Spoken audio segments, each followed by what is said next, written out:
तो टॉपिक हमारा क्या है, नेशनल इनकम। ये वर्ड से काफ़ी फेमिलियर होंगे आप लोग, है ना। नेशनल इनकम हमेशा सुनते रहते हैं कि कंट्री का नेशनल इनकम राइज कर रहा है, ठीक है। जो कंट्री का नेशनल इनकम काफ़ी अच्छा है वो कंट्री मीन्स काफ़ी अच्छा ग्रो कर रहा है, क्लियरली। तो सवाल ये है कि आखिर ये नेशनल इनकम होता क्या है, ठीक है। तो कहा जाता है बेसिकली इसका सिंपल जो डेफिनेशन है वो क्या है, national income is the sum total of factor income earned by the normal resident of a country.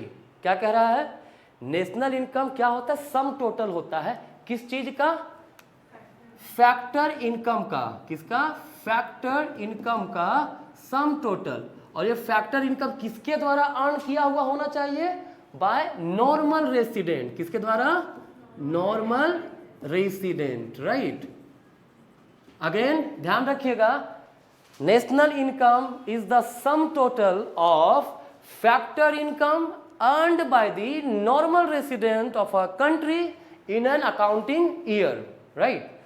Now the question is, what is factor income? In your last class मैंने आप लोगों को बता चुका है ना कि फैक्टर इनकम क्या होता है, जो भी फैक्टर ऑफ प्रोडक्शन है ना, जब अपना सर्विसेज देता है तो उस सर्विस के बदले में जो उससे इनकम गेन होता है वो क्या कहलाता है, फैक्टर इनकम। ध्यान रखिएगा, मैंने दो चीजें बताया था, factor income as well as transfer income. याद है ना, मैंने ये भी बताया था, ट्रांसफर इनकम के बारे में बताया था पिछले क्लास में। ट्रांसफर इनकम क्या होता है, that income which is gained या received without rendering any services. बिना कोई सर्विस दिए भी अगर इनकम मिल रहा है तो वो क्या है, transfer income. Like scholarship, old age pension, ये सब क्या है, ट्रांसफर इनकम है। इसे नेशनल इनकम में इंक्लूड नहीं करेंगे, याद रखोगे। फैक्टर, सिर्फ और सिर्फ फैक्टर इनकम जो होगा it is included in national income, not transfer income, ठीक है। कभी कभी क्वेश्चन आपसे ये पूछ सकता है, income earned by a person, ठीक है, एज क्या बोलते हैं उसको, old age pension is included in national income. तो आपको जवाब देना नो, है ना। क्यों, क्योंकि ये विदाउट रेंडरिंग एनी सर्विसेज वो इनकम उसे मिल रहा है जो कि ट्रांसफर इनकम है, और ट्रांसफर इनकम को नेशनल इनकम में शामिल नहीं करते हैं। तो फैक्टर इनकम क्या क्या होता है, लैंड ऑनर को मिलता है ना, लैंड आपको प्रोवाइड किया तो रेंट देते हैं हम लोग। जैसे कोचिंग यहाँ जगह लिए हुए हैं उसके लिए मकान वाली को देना पड़ता है ना रेंट, ठीक है, ये उसका फैक्टर इनकम हुआ। वो फैक्टर दिया ना हमको, उसका इनकम हुआ। कोई लेबर कहीं पे अपना सर्विसेज दे रहा है, काम कर रहा है, ठीक है, तो उसके लिए हम लोग क्या देते हैं उसको, वेजेस, सैलरीज देते हैं ना, ये उसका इनकम हो गया। तो इन सारे इनकम को हम लोग शामिल करेंगे किसमें, नेशनल इनकम में। क्यों, क्योंकि ये हमारा फैक्टर इनकम है, सर्विसेज देने के बाद ये इनकम जनरेट हो रहा है, ठीक है। तो याद रखोगे, factor income will be included, और किसके द्वारा, only by the normal resident. Normal resident किसको बोलते हैं, ये भी बताया था ना पिछले क्लास में मैंने, क्या कि कोई भी पर्सन किसी कंट्री में 1 या 1 ईयर से ज़्यादा समय से रह रहा हो, ठीक है, और उसका इकोनॉमिक इंटरेस्ट उसी कंट्री में लाई कर रहा हो। इकोनॉमिक इंटरेस्ट का मतलब कंजम्पशन वहीं कर रहा हो, इन्वेस्टमेंट वहीं कर रहा हो, इनकम जनरेशन वहीं कर रहा हो, ठीक है। तो उस व्यक्ति के द्वारा जो भी इनकम अर्न किया जाएगा ना, वो नेशनल इनकम हमारा कहलाएगा। क्लियर, एग्जाम्पल दिए थे ना, अक्षय कुमार कैनेडियन है ना, मतलब कैनेडियन नहीं है, उसके पास सिटीजनशिप जो है वो कनाडा का है, राइट। इंडिया में रह रहा है तो वो इंडिया का नॉर्मल रेसिडेंट हुआ, क्या समझे, वो इंडिया का नॉर्मल रेसिडेंट हुआ, कनाडा का नहीं। क्लियर। वैसे बहुत लोग देखते हैं कभी कभी सोशल मीडिया बोल दिया कैनेडियन एक्टर, ऐसा कुछ नहीं है, वो इंडिया का नॉर्मल रेसिडेंट है, क्योंकि 1 साल से ज़्यादा समय से यहाँ से रह रहे हैं, ठीक है। साथ ही उसका जितने भी इकोनॉमिक इंटरेस्ट है, चाहे वो अर्निंग का हो या एक्सपेंसेस का हो, वो यहीं लाई कर रहा है, ठीक है। कोई दिक्कत, meaning of national income clear है ना। सिंपल फिर से बता दूं क्या, income earned by the factor income, ठीक है, in a country in an accounting year, ठीक है, by whom, by normal resident is called as national income, ठीक है। कोई दिक्कत नहीं। चलिए, इसका नोट्स वैसे आपको जब मिलेगा ना, उसे बहुत प्रॉपर वे में लिखा हुआ भी रहेगा, ठीक है। और हाँ, जो नोट्स मिलेगा इस पर नोट्स में आप लोगों के लिए मैं थोड़ा सा कुछ और वर्क कर रहा हूँ कि इम्पोर्टेंट क्वेश्चंस किस तरह से पूछते हैं हर चैप्टर के लास्ट में, वो इम्पोर्टेंट क्वेश्चंस भी रहेंगे, ठीक है, और उन इम्पोर्टेंट क्वेश्चंस का सॉल्यूशन भी नीचे दिया हुआ रहेगा, ठीक है, क्लियर है। चलिए तो आगे, ये हुआ नेशनल इनकम का मीनिंग, क्लियर। अब 3 प्रकार के कन्वर्जन हैं जो अगर आपको याद है तभी नेशनल इनकम का कोई भी न्यूमेरिकल क्वेश्चन बनेगा, अदरवाइज नहीं बनेगा, ठीक है। कितने प्रकार के? 3 टाइप्स, है ना। कौन कौन सा? देखिए, आई थिंक बताया था क्या, market price two factor cost निकालने हैं, रहे थे, ग्रॉस टू नेट। चलिए मैं शॉर्ट में फिर से बता दे रहा हूं, है ना। अगर कोई भी कॉन्सेप्ट मार्केट प्राइस में दिया हुआ है ना, मार्केट प्राइस का मीनिंग बताया था, मार्केट में जिस प्राइस पे कोई प्रोडक्ट मिल रहा है वो क्या कहलाएगा? हमारा मार्केट प्राइस, क्लियर। जैसे मार्कर का मार्केट प्राइस है 25 रुपीज, कितना है? 25 रुपीज, तो ये हो गया इसका मार्केट प्राइस, क्लियर। अगर मार्केट प्राइस से हमें फैक्टर कॉस्ट निकालना है, क्या निकालना है? फैक्टर कॉस्ट निकालना है। क्या करेंगे इसके लिए? हम लोग मार्केट प्राइस में नेट इनडायरेक्ट टैक्स माइनस कर देते हैं। क्या करते हैं? नेट इनडायरेक्ट टैक्स माइनस करते हैं। सवाल है what is net indirect tax? मैंने ये भी बताया था, क्या होता है? Difference between indirect tax minus subsidy, ठीक है। अगर कोई भी कॉन्सेप्ट मार्केट प्राइस में है उसमें नेट इनडायरेक्ट टैक्स माइनस कर देंगे, वो कॉन्सेप्ट आपका कौन सा बन जाएगा? फैक्टर कॉस्ट पे, ठीक है। अगर फैक्टर कॉस्ट में दिया हुआ है कोई कॉन्सेप्ट और कन्वर्ट करना है मार्केट प्राइस में, तो क्या करेंगे? जस्ट प्लस कर दीजिए यहाँ पे नेट इनडायरेक्ट टैक्स, ठीक है। अगर कोई कॉन्सेप्ट दिया हुआ है कि इसका फैक्टर कॉस्ट है कितना? 20 रुपीज, हमें मार्केट प्राइस निकालना है, ठीक है, तो क्या करेंगे? Net indirect tax simply plus कर देंगे, ठीक है। ये कन्वर्जन याद रहेगा। ये हुआ आपका first conversion, clear. Second conversion क्या है? अगर कोई भी कॉन्सेप्ट आपका दिया हुआ है ग्रॉस में, किसमें दिया हुआ है? ग्रॉस में, राइट, और आपको निकालना है किसमें? नेट में। क्या किसमें निकालना है? नेट में, ठीक है। तो क्या करेंगे? ग्रॉस में डेप्रिसिएशन को माइनस कर देंगे, है ना। डेप्रिसिएशन का मीनिंग क्या होता है? Consumption of fixed capital. जो फिक्स्ड कैपिटल होते हैं उसका कंजम्पशन जो हो रहा है, that is reduction in the value of any capital assets. जो कैपिटल एसेट्स होता है उसका वैल्यू कितना रिड्यूस हुआ by the wear and tear, means use करने से, है ना, वो हमारा क्या कहलाता है? डेप्रिसिएशन, ठीक है, क्लियर। तो अगर कॉन्सेप्ट ग्रॉस में दिया है, डेप्रिसिएशन माइनस कर देंगे, we can get the value as a net, ठीक है। अगर वैल्यू नेट में दिया हुआ है एंड आपको ग्रॉस बनाना है तो क्या करेंगे? We will include depreciation in net, ठीक है। कोई दिक्कत इसमें भी क्या? नहीं, ये सेकंड कन्वर्जन है। मैं हमेशा पूछूंगा, ये याद रखना। शॉर्ट में चाहो तो आप लोग लिखते जा सकते हैं क्लास में, है ना, कि केवल कन्वर्जन कुछ कुछ पॉइंट्स जो है नोट्स में रहेगा ही, बट फिर भी आप चाहे तो साथ में लिखते जा सकते हैं, क्लियर। हाँ, आगे, अगर कोई भी कॉन्सेप्ट डोमेस्टिक में दिया हुआ है ना, डोमेस्टिक का मतलब क्या होता है? जो डोमेस्टिक टेरिटरी के अंदर प्रोडक्शन हो रहा है कोई चीजें, ठीक है, तो वो जो वैल्यू डोमेस्टिक वैल्यू होता है, क्लियर। अगर कोई भी कॉन्सेप्ट डोमेस्टिक में दिया हुआ है ना, और हमें उसे बनाना है क्या? नेशनल बनाना है। क्या बनाना है? नेशनल बनाना है, क्लियर। तो हम लोग क्या करेंगे? हम लोग डोमेस्टिक में प्लस करते हैं क्या? NFIA। NFIA का मतलब क्या होता है जी? Net factor income from abroad, right. ये पिछले क्लास में बता चुका हूं कैसे निकालते हैं। कैसे निकालते हैं वो फॉर्मूला भी बताया था ना, factor income from abroad minus factor income to abroad, clear. तो अगर अब नेशनल से अगर डोमेस्टिक बनाना है तो क्या करेंगे? माइनस कर देंगे NFIA, क्लियर है, पक्का। ये 3 कॉन्सेप्ट मैं जब भी आपसे पूछूंगा आपको जवाब देना है, ठीक है, क्लियर है।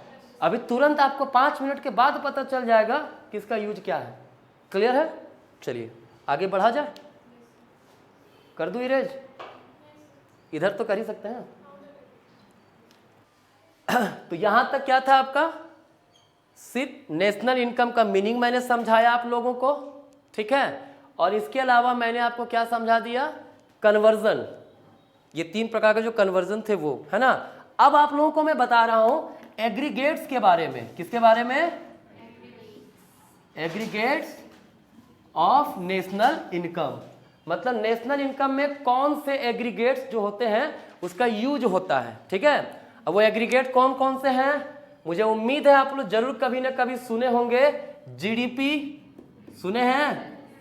हाँ, चलिए सबके बारे में डिटेल बता रहा हूं। दूसरा जीएनपी, तीसरा एनडीपी और चौथा NNP.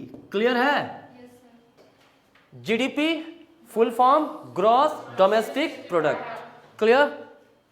GNP gross national product, net domestic product, net national product, simple सा चीज है ये, ठीक है। अब देखिए जीडीपी क्या होता है। जीडीपी को 2 प्रकार से इसका वैल्यू निकालते हैं, ठीक है। किस तरह से? एक जीडीपी एमपी निकालते हैं और एक जीडीपी एफसी निकालते हैं, ठीक है।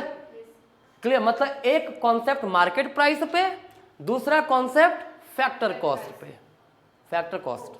क्लियर? सवाल है ग्रॉस डोमेस्टिक प्रोडक्ट होता क्या है, तो कहता है the value of goods and services produced in the domestic territory of a country, right. जैसे एक कंट्री है जिसका ये डोमेस्टिक टेरिटरी है, उसका बाउंड्री है, clear.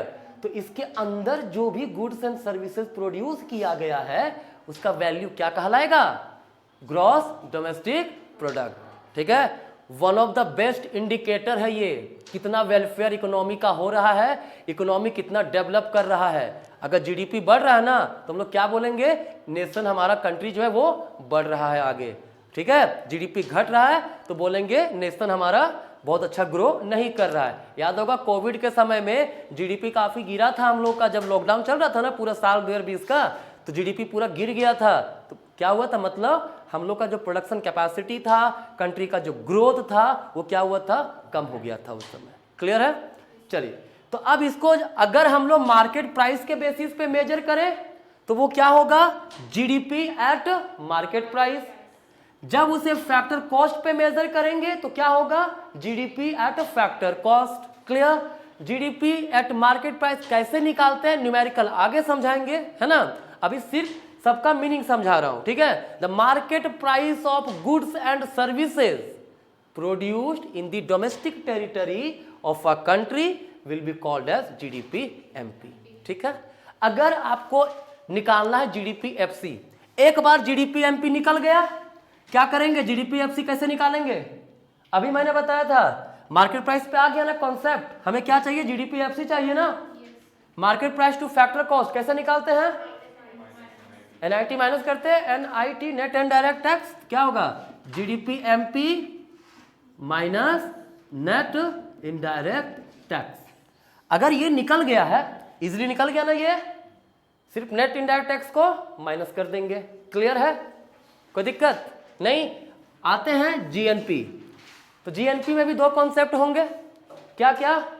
GNP eight market price और एक होगा GNP eight factor cost. Clear है? देखिए दोनों में क्या डिफरेंस है। ये डोमेस्टिक की बात कर रहा था, ग्रॉस डोमेस्टिक प्रोडक्ट, ये बात कर रहा है ग्रॉस नेशनल प्रोडक्ट, है ना। डोमेस्टिक नहीं, इसमें नेशनल की बात कर रहे हैं। क्लियर? तो कैसे, क्या डिफरेंस है दोनों में? अभी बताए थे डोमेस्टिक टू नेशनल कैसे बनाते हैं? एनएफआई ऐड कर दिए। मतलब अगर जीडीपी में एनएफआई इंक्लूड हो गया तो क्या वो जीएनपी बनेगा? हाँ जी, बिल्कुल बनेगा। डोमेस्टिक से नेशनल कैसे बनता है? ग्रॉस डोमेस्टिक प्रोडक्ट ये है ना, हमें निकालना है ग्रॉस नेशनल प्रोडक्ट। कैसे निकलेगा? सिंपली डोमेस्टिक में एनएफआई ऐड करेंगे, it will become the concept as national, right. तो अगर जीएनपी एमपी की बात करें तो क्या होगा?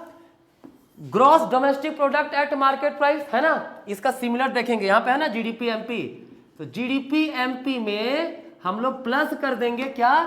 एनएफआईए। क्या पर प्लस कर देंगे? एनएफआईए। क्लियर? कोई दिक्कत इसमें नहीं ना। चलिए अब दूसरा है जीएनपीएफसी। तो जीएनपीएफसी कैसे निकलेगा?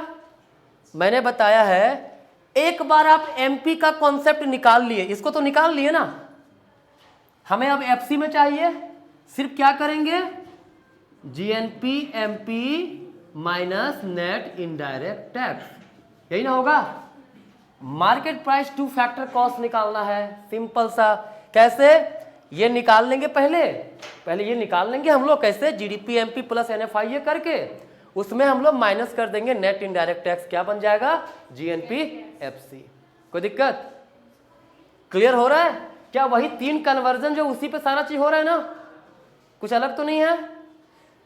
बिल्कुल अलग नहीं होगा आपका, ठीक है, वही 3 कन्वर्जन पर ही आपका पूरा आगे का कॉन्सेप्ट चलेगा।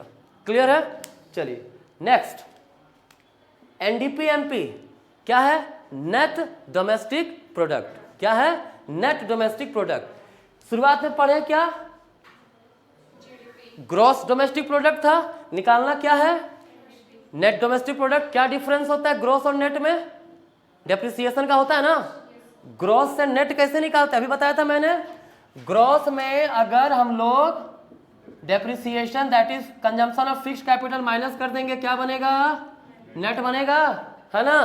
तो जीडीपी एमपी दिया हुआ है, एनडीपी निकालना है, सिंपल डेप्रिसिएशन को माइनस कर देंगे, ठीक है।